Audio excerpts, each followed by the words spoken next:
Welcome in. It is the Nightcap right here on BearcatJournal.com, brought to you by Galactic Fried Chicken. As always, visit www.galacticfriedchicken.com. Download the app for Android, iPhone, everything Galactic. Get your delivery, get your pickup. Come down.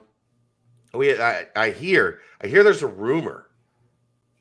There was a special visitor down at Galactic Fried Chicken today, Aaron. Oh, The voice of the Bengals, the voice of the Bearcats. Dan Horde No, I'm not. I'm just saying. I heard. made his way, He said he's not a fried chicken guy. but he's a sandwich guy. He said the fried chicken was outstanding, and he said he really loved the mashed potatoes. I really love that man. And he said Sam, his son, is the fried chicken guy, so they're taking Sam down the next time. Nice. So, look, if Dan Horde, we had our differences the other day on the pizza thing. He's not an Italianate guy, which I just told him I think his taste buds are broken. But he is now a Galactic Fried Chicken guy. So we're back in alignment. We're back on the same page. And all was well in the world that day. Yeah. We're recording this at halftime of North Carolina, Kansas, the national championship game. Woo! It has not been an overwhelmingly aesthetically pleasing game. It's not really been a game. Well, it was a blowout for Kansas. One way. And now it's a blowout for North Carolina. The reality is, man, the West has got a lot of work to do. It's a physical game. It's a physical game. You're looking at David McCormick. You're looking at Armando Bacot. You're looking at the way that this game is being played. Cincinnati's got a long way to go, man. They've got let's just be honest. If we go back to 2018 with Gary and Kyle and Jake and Jaron and that crew, and then Jaron and Trey and Keith and the crew after that. Yeah. There's a long way to go to get back to there, man. That's the reality of watching this tournament, right? And North Carolina is doing all of this without their best scorer scoring. He's got 4. Well, he's been a second. He's done this multiple times in the first half. Agreed. Multiple times over the course of the last.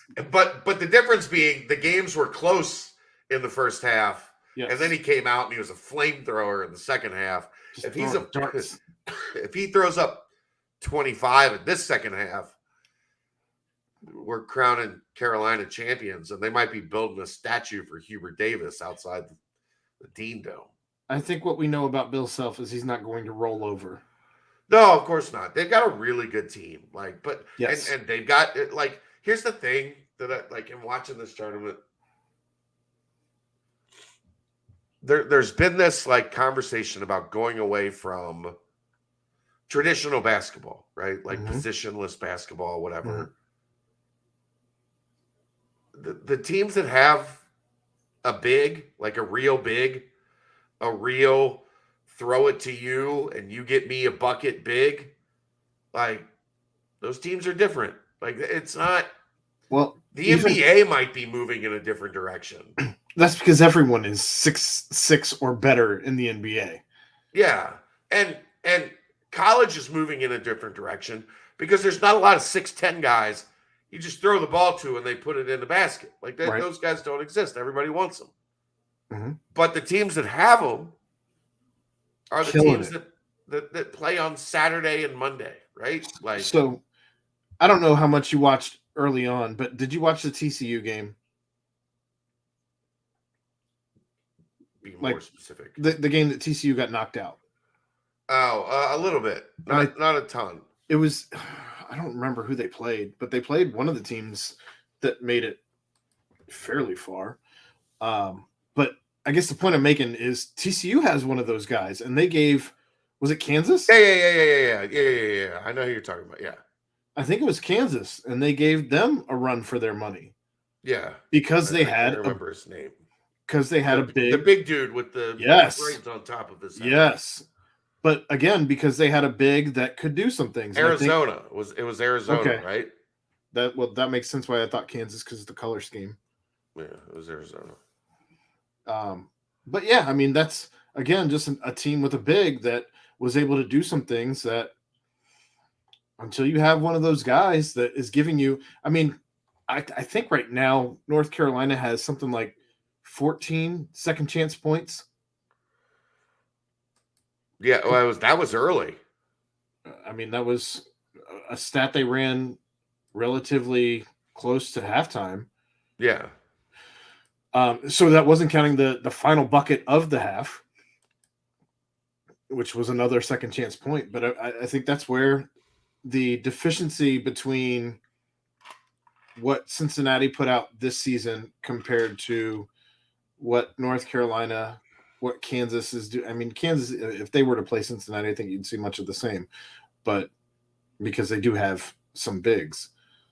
But Baycott he's built different, man. And he's a junior. This isn't just guys coming in for a one and done year like a Chet Holmgren or no. Well, with bigs, like if you're gonna have one that's not a like instant NBA lottery guy, right? You got to develop them. Right. Like even if they're highly rated, you're gonna have to develop them and get 2 or 3 years out of them before they hit that like peak. And they're excellent. And you think Hubert Davis hasn't worked with him? Sure. You know what I mean? And if we're talking about UC this year, like there was never a point where you felt comfortable when there was an entry pass to the post. And you were like, oh, yeah, we got this. We got this. Yeah, like, that's a bucket. There was never that point. And I think we wanted that to be Vic. Sure. All of us wanted that to be Vic. Well, I guess the thing is, it's a guards game. It's a guards game. It's a guards game. And that's not false, right? Like, that's not inaccurate. But if you don't have that ability to throw it to one of your guys on the block and get a bucket, the defense just can react so differently, right? Mm-hmm. Like, absolutely, they don't have to worry about you. They're not sending a guard down to dig or sending another big to double, or they just know like our guy is at least as good as your guy on the block.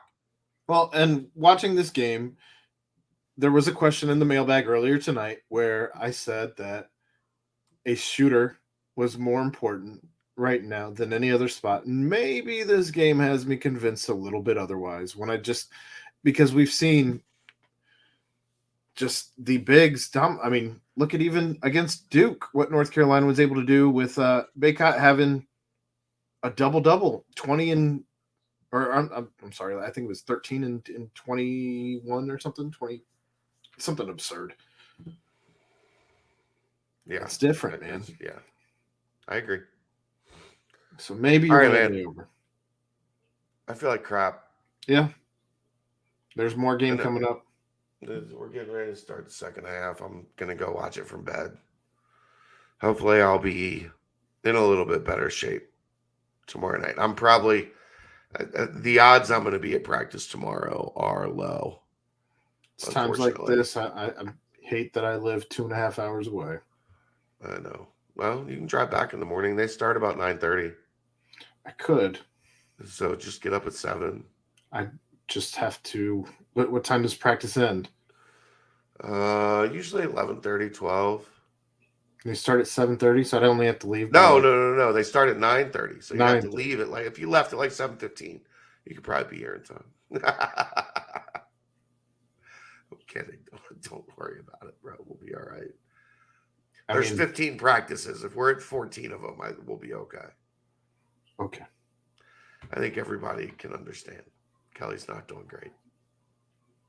So, well, she's actually not doing terrible. They just won't run the test that they need to run to get her released from the hospital. And she's about to cut everybody that works at the hospital. Luckily, they only give her plastic knives, so it would be a dull, slow death. We're not in terrible shape. Kelsey and I are both sick and running fevers, and Kelly's in the hospital. But other than that, we're doing fine. Everything's fine. We've been way worse than this, I'm trying to say. You're the dog sitting at the table while everything's burning around you. It's fine. Everything's fine. We're okay. And we're still doing content. That's how much of an idiot I am. Your words, not mine. It's 2+ hours of content tonight whatever. All right. Well, go get better. We'll do this again tomorrow night. Hopefully. Maybe I'll just have you do a Dave tomorrow night just to see how that goes. Whatever we got to do. I know. We'll figure it out. All right. He's Aaron Smith. I'm Chad Brendel. It's the Nightcap. Brought to you by Galactic Fried Chicken right here on BearcatJournal.com. See ya!